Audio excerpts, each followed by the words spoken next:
Good morning. You are refreshed. You're ready to begin? What now? Let's get right to the nitty-gritty of the torture of your lives. Begin right here.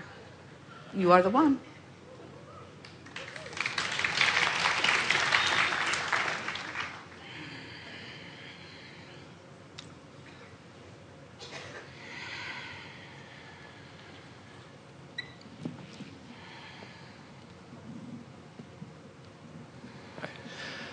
Hello, Abraham.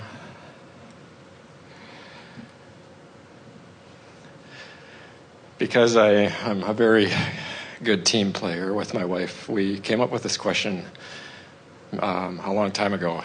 It's very deep. What it does, it relates to your inner being. And I think many people have asked forms of this question before, and we wanted you to kind of touch on the point of your inner being, your inner guidance, and because it's such a great thing, and and just to be able to know, where your inner guidance comes from. Is it just natural, or is there some process? Are you talking about the concept of inner guidance in general? Or the concept of the inner guidance of your inner guidance of your inner guidance? Yes, that concept, yeah. Inner guidance of inner guidance. Well, it's a logical thing to approach when you are on the leading edge of creation. And that is the reason that this conversation is of particular exciting interest to us. Because as we answer your question, and we will answer it fully. You've been chewing on it long enough, and you will hear the answer in a very satisfying way. But at the basis of this answer is something even more exciting that we're wanting to address with you. And so we're going to start there, since it is from that perspective that the question begins. When humans often look toward what is non-physical, they think of non-physical as a starting place or as a beginning of what is physical. In other words, I was non-physical and now I'm physical. That's logical. I came forth from that. And while all of that is true, the leading edgeness of that which you are is more important than most humans ever make it out to be. Most humans don't get it. That source is here doing this. That creation is about source displaying and expressing and being. So your inner being is only as inner as you don't let it out. Right, makes sense. Because it's source energy expressing, and it's expressing everywhere in everything. And while you're able to see where it's pinched off, or where it's not allowed, or where it's resisted to some degree, still all around you is this source energy. So when we talk about this inner being, it's almost like regressing into what was before this. And so in the beginning, as we began interacting with you through this format of Esther, we began talking to you about your inner being, because most people were so physically oriented. So what is oriented? And while they danced around the idea of God, or they danced around the idea of pre-birth or post-death sort of ideas, almost no one was really talking about the integration of the physical you and the whole of that which you are. It's a really rare person who lives in the moment, the fullness of all that they are. Creative people, and everyone is that, but who are creative in music or in writing or in art, they often tap into it and understand it a little more than most others, because they know what that feeling of flow is. Even athletes sometimes can get in what they call the zone, where so much more of them is focused and present and capable and doing amazing things than under normal circumstances, that they get glimpses of that allowance of the fullness of who they are. But when you So we began talking about your inner being because we wanted for a while for you to begin addressing that there was another part of you who is clearer and surer and certainly understanding its value and worthiness, who is available to you. And in the process of that, in some ways, we sort of split you up even more than you were before as we talk about the physical you and the inner you, when our intention all along is to help you to blend or integrate the two. But there cannot be a true integration unless there is an understanding of the perspectives of. And the perspective of you out here on the leading edge, it's just flat out the way it is. The perspective out here on the leading edge of what isness, out here dealing with the manifestations, seeing what's around you, that perspective is different. You just can't get around it from the different of the is different than the source within you, because the source within you always holds a steady focus on well-being, while in this contrasting sorting, just like you intended to do personality, you're not always quite there.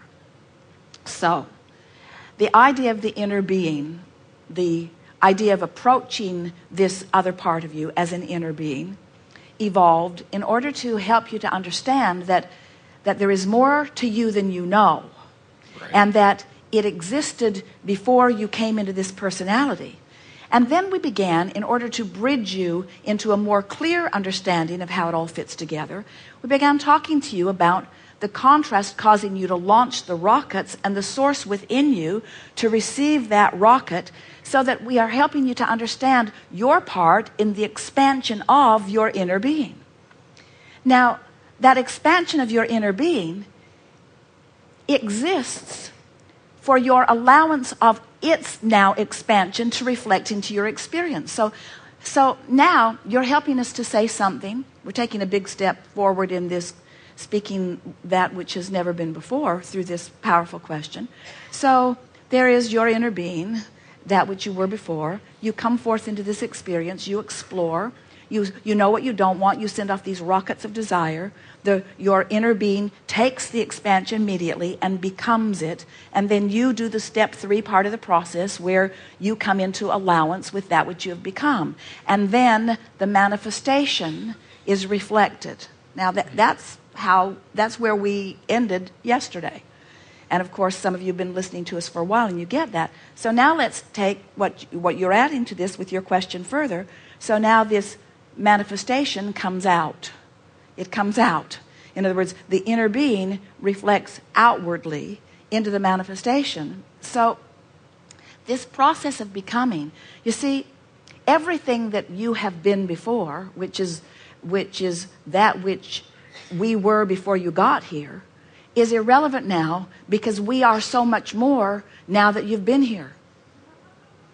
So, and we wouldn't be that, yes. We wouldn't be that which we are if you hadn't been there, if you hadn't come into this physical experience. In other words, you are causing the expansion of that which is us. You see, the whole hang-up of physical beings is you can't stop that process, because that's just the way that it is. You have been causing the expansion of source eternally, and source keeps being reflected in these new babies that are being born. But what this conversation is about is you being a body of conscious people who are understanding where you have come from and what you're contributing to the whole of it. And now you are in a place where you can let what is inner be outer. It's time to let manifestations be reflected from the whole of that which you are, you see. Because a lot of creation happens because mankind knows what he does not want. What about a time of awakening when mankind, or a part of mankind, knows what he does want? Knows what he does want. Do you feel the power of that which you are coming to? To be in this physical body, integrated with your inner being, but you're looking at your inner being not as a savior and not as something that knows more than you, but that is a holder of the energy and a reflector of a capturer of the energy that you are stirring up, and a ready contributor to whatever point of focus you decide you want to turn your attention to. We have said for years, you can be or do or have anything that you choose, but you have not heard it as clearly as you are hearing it right now. as you realize that you are the inner and the outer and the inner and the outer and the inner and the outer and the inner and the outer, and when it's blended you feel wonderful, and when it's not you don't feel so good. In other words, it's much simpler. Little ones are born knowing it, and they try to help you remember it, but you try to help them forget it while they try to help you remember it. And as adults say, life isn't, this whole universe is not orchestrated to make you happy. And we're in the background saying, yes, it is. Yes, it is. Yes, it is. You have no idea how many resources are held in escrow, just in readiness for your vibrational participation with them, you see. Excellent. And so the inner being is the stable part of you when you are not. But the inner being never has intended to remain inner. The inner being wants to dance and reflect and play and laugh and create and co-create and manifest, you see.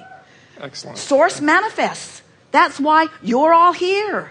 That's what this physical time-space reality is about. In other words, don't you think if that which man called God was so happy in its ethereal, dangling feet over the edge of clouds experience, there's not any of that. In other words, where do you get that stuff? Where do you get that stuff?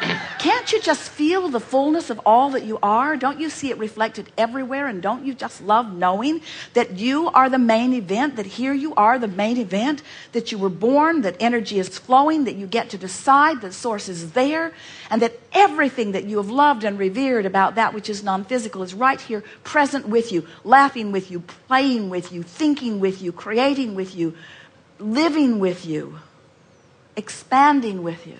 Yes. Excellent. We like your question.